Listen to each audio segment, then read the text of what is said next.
Hello and welcome to this week's platform meeting. It's August the 20th, and we have a bunch of items on our roadmap, on our agenda. So I'm going to post our agenda to the SUMO channel.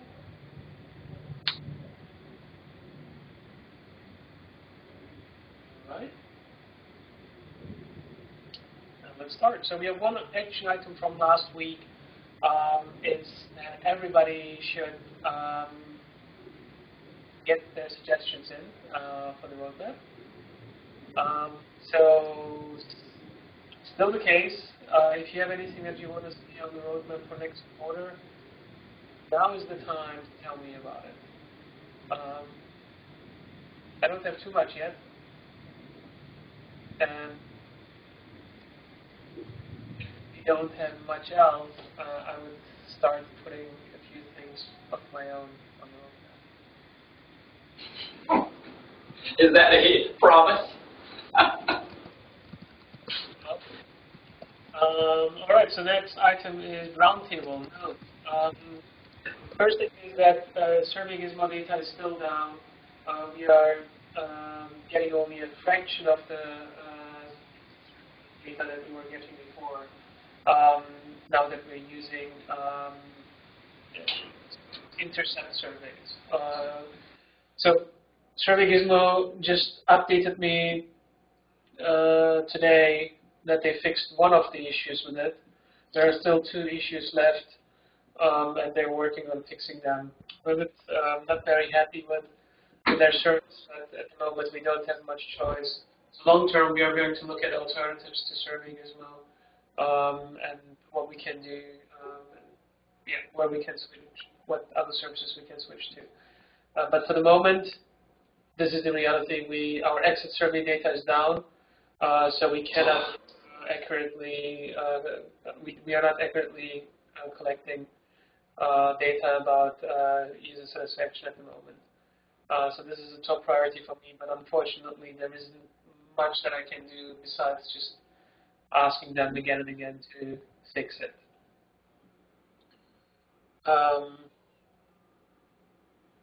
That's one thing. The other thing we have is Firefox for iOS work is happening this sprint. It's not on the roadmap because we had it on the roadmap for last quarter. Most of the work was already done, but in the meantime, also things have changed. So it's back in the mix, not on the roadmap, but it's happening. It's our second highest priority, right after getting the bunny up localization done. Then we have one more item, and I'm not sure who added this, but maybe if that person is currently on the call, you can expand. So regarding accessibility, I added this on SatDav's request. So he had filed a bug and he wanted to know if we can enable alt tags for images. Looks like he couldn't make it to the call, but yeah, I just added it on his behalf. Oh, right. Yeah, I mean, it's a feature request like anything else that can go through one of the champions. Jody, if that's you in this case, you can prioritize this any way you want. I already responded to SatDav in the on IRC though about this. So our images, or rather the articles, are written in a way that they don't require the images. As far as I know, right, that's still the case. We're still writing articles that way. So explaining what's going on in the images seems kind of redundant because it's already in the text that's accompanying them. But having the ability is probably a good thing because it might be necessary in some cases. So I actually have not checked what's happening right now, whether screen readers are just jumping over those images or whether they are reporting them but with an empty alt tag. Yeah, I know he tested it on a validator. Well, he tested the product page on the validator, and the icons are generating errors, but we haven't checked it on an actual article, so I'll go ahead and try it there. Okay. As far as I know, actually there should be two different tags for this. Like one is the alt tag, and the other one is I can't remember this anymore. Maybe title. Maybe Mike, do you remember? That is an implementation detail. I don't think it's really that important to talk about. Basically, we should look at the validators and look at the rules and make sure we conform to those. About the articles and the images not being necessary, I recall that some images are necessary, especially the small inline icons we use. And I doubt we have alt text for those. Well, then we should fix those. What do you think, Joni? So which inline icons? Like for stuff like press the menu button and it'll show the menu. Okay, yeah. So maybe I should write out a description like 3 lines instead of just saying menu, like putting a graphic of the menu button. So. Yeah, we do that all over. Mike's right. So, I mean, in that case, I guess it would be better to use an alt tag or something like that instead of rewriting it, because it, like, writing it, or that would be better for, like, everybody. Those who can see the images, they're better served with the short text, and those who can't see the images, if they can see the or read the alt text, that should serve them well. Second, another part of that question, is there a way to find out how many people are using assistive devices to view the knowledge base? There isn't. Okay. No, not really. And in fact, some people really don't want there to be a way to find that out, because then if we know that they're using assistive devices, then they're worried about discrimination. Yeah, this isn't something that's reported in any of our metrics or anything we can get to.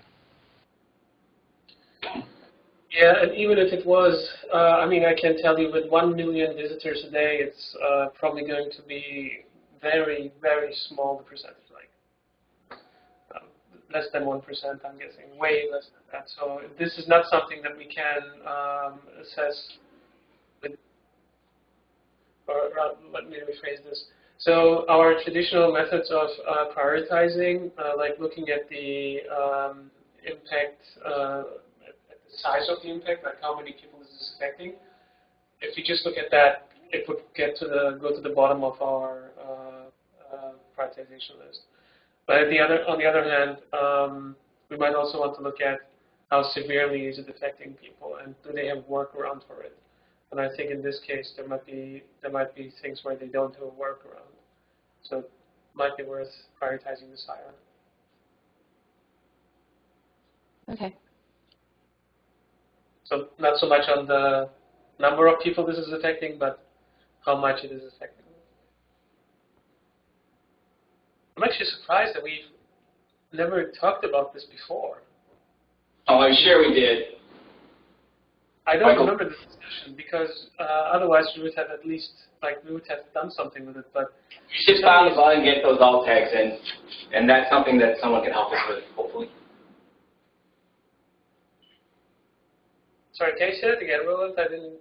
Shouldn't we file the bug so that we don't forget about it? We have no way of giving ourselves a task and commenting on the task. There's already a bug filed for this.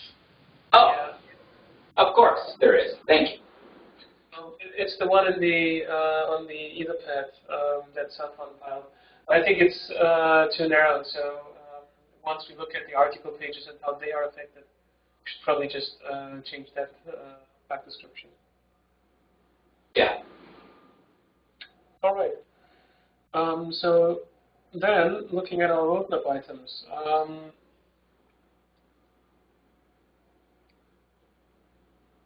Let me change this around so that we talk about Buddy Up first.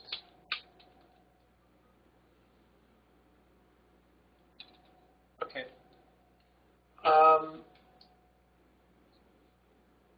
So with Buddy Up, what we're doing right now is fixing issues with L10N. The QA team had a chance to look at that, and they found a bunch of bugs that we are now trying to fix. And they couldn't go too far, though, because there were issues that kept them from testing it. So there might be other bugs that they haven't had a chance to file yet. So we might be working on this next week, too. But for now, it should be like the bugs that we have in the current sprint are just, I think, 6 points or so. So mostly for this week and early next week. Once we are done with that, once the alternate bugs are done, we are going to turn on RTL. And then we have a special QA team that's going to have a look at the RTL implementation and file bugs for those things. But we are not going to fix those bugs. We are going to hand them over to an external team that's going to work on them. And our goal is still to deliver this by the beginning of September. So have the bugs ready for the external team by the beginning of September, which gives us a little bit more than a week. That's nice. All right. So then the next item is the Unified Ask a Question flow. So there were a few more bugs that we found for that. Mostly, or some of that to polish it, make sure that the style is the same as the rest of the page, but some others also related to what we actually display in the Ask a Question flow. I think, Joni, there is something for you there, if I remember correctly, about the way that we tag questions, tag articles so they appear in the Ask a Question flow. That's changing from what we've had before. So Mike was looking into that.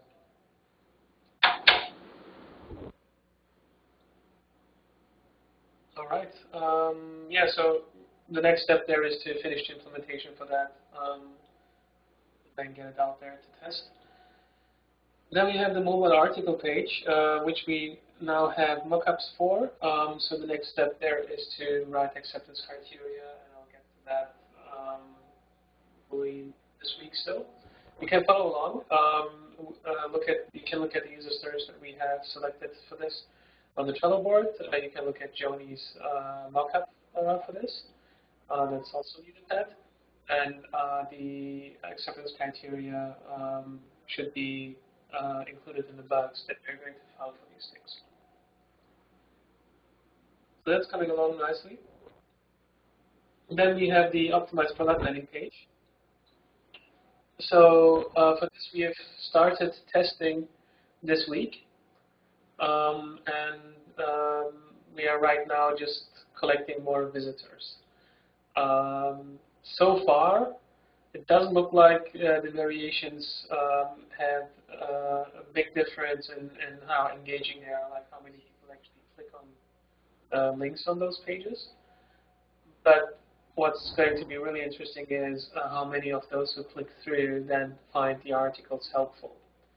And that is a more manual process, but something that we're going to look into this week and next week. But I'm pretty sure that by this time next week, we will be able to tell which variation is the winner. Once we're done with that, we can start implementing that. All right. And that's the items that we have on the roadmap. Any comments or questions about that? All right. So just so you know, and I don't think we had this last week already. One thing we were doing was trying to find out what people meant with crashing and slowness. So the way we are optimizing the product landing page is that we are prioritizing articles that are related to retention issues. That's why we did the special survey, the exit survey, earlier this year to find out what do people consider a retention issue, like what's the reason why people have stopped using Firefox. And after that, we found out, or with that, we found out that crashing and slowness, like performance and stability, are the biggest reasons for that, by far. But we didn't really know what people meant with crashing and slowness. Like, is it a startup slowness? Is it a page load slowness? A new tab being created being slow, or a video stuttering? So we needed to dig deeper, and we now have that data. And it turns out for slowness, what people really mean is page loading, like that pages are loading slow, not the startup. It's not videos that are stuttering or anything. It's pages loading slowly. And then for crashes, we were interested in, do they mean that like a tab is crashing? Is the whole browser crashing? Is it becoming unresponsive? And it turns out that the crashing was the biggest issue there. If I remember correctly, Johnny, I told you that, but that was it, right? Crashing, and then unresponsiveness. So now that we know that, we were able to select the correct articles for that, and in the future we can write articles specifically for those issues. So now we've put that up on Optimizely with a number of different variations for how we present those articles, like those high priority articles. And now we are looking at which ones will lead more people to click through, and also to rate those articles as more helpful. And then we will take the one that has rates the best across those two axes, like on click-through and helpfulness, which essentially is then the number of people, any variation. Yeah, so for slow loading, we can fix things on our side and also get the product team to fix our browser ring.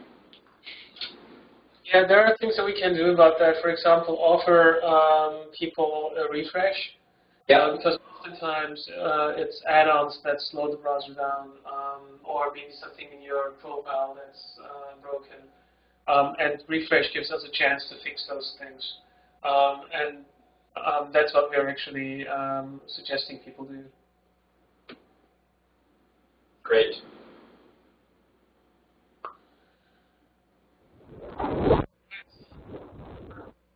Any questions about the roadmap as it is, or roadmap items? All right, if not, we can move on. There is something for the specific bug discussions. I haven't seen that yet. Let me look. Cool. Get plugin name and version. Yes.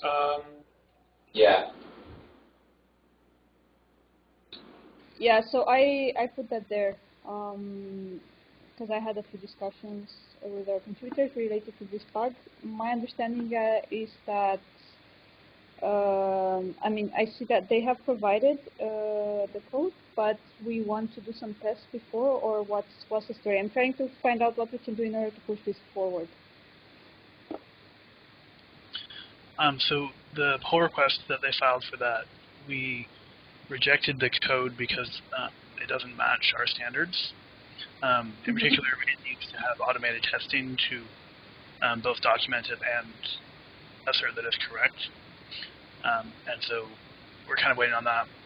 I haven't really done much work into this since the new Ask a Question flow has been taking most of our time, and it seems weird to work on the old flow when the new one is so close. Mm-hmm. All right, because from my discussion with them, like Philip said, that's pretty much what they can provide because they don't know so much about like JS or whatever.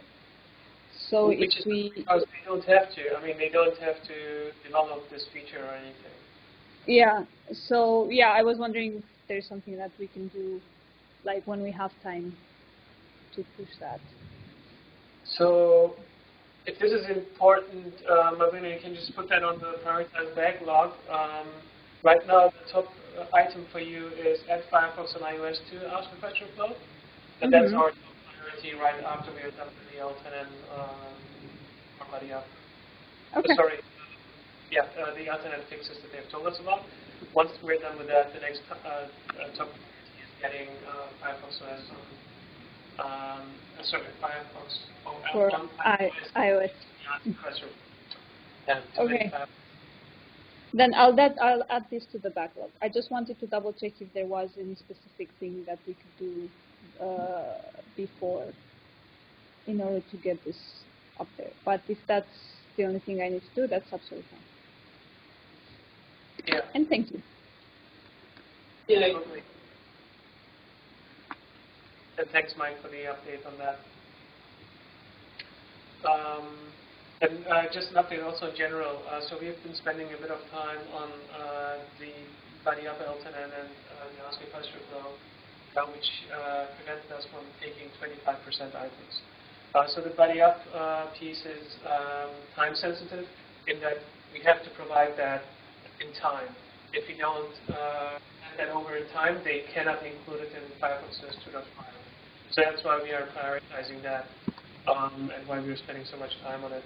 After that, we will be more flexible with our 25% time, and that's when we are also going to take more items from the prioritized backlog again.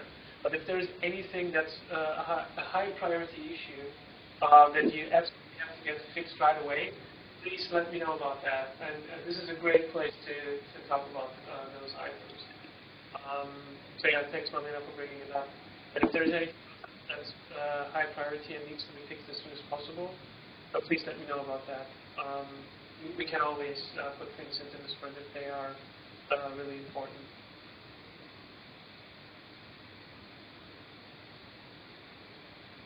All right. With that said, I don't see anything else on the agenda except for the action item for everybody. So if you have things you want to have on the roadmap for next quarter, please prepare a few words, like a quick summary or anything, like if you have an idea or anything, just start an Etherpad with the template, that's an Etherpad 77, and get in touch with me, and we can work on it. All right, and with that said, if there is nothing else, I'll close the meeting. 1, 2, 3 times. Right. Bye, guys. Have a great day. And see you all next week again. Bye-bye. Bye.